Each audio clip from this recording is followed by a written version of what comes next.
اللہ نے کیا کہا ہے بس مجھے وہی کرنا ہے. ہاں میں ورک ان پروگریس ہوں, میرے اندر بہت خامیاں ہیں, میں کام کرتے رہوں گی پر میں بحث نہیں کروں گی. میں نے دیکھا ہے آج کل بہت لوگ آ کے بحث کرتے ہیں آپ کے ساتھ یہ سارے معاملوں میں, اور مجھے لگتا ہے کہ جو اللہ نے بتا دیا ہے قرآن میں اس کے آگے میں کتنا بھی بحث کروں, جب تک زندہ ہوں تب تک کر سکتی ہوں نا, مرنے کے بعد کیا کہتے ہیں نا کہ آپ چاہتے ہو نا کہ آپ کے بارے میں یہی کہا جائے کہ جیسے دنیا میں تھی, زندہ تھی, ویسے ہی مری ہے, تھکی ہوئی.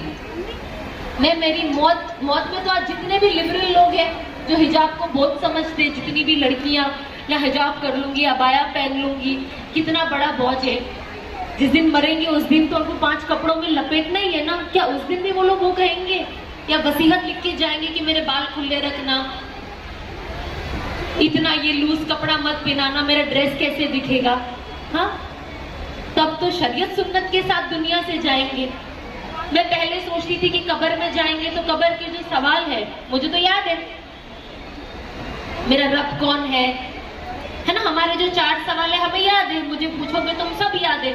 میں نے میرے شوہر سے پوچھا, میں نے کہا یہ جو 4 سوال ہمارے قبر میں ہوگے کیا اس کا جواب ہم دے پائیں گے, مطلب بول پائیں گے, کیونکہ جہاں تک میں نے پڑھا ہے کہ انسان کی زبان بند ہو جائے گی ہے نا, اس کے حصے ہاتھ پیر بات کریں گے تو یہ ہوگا.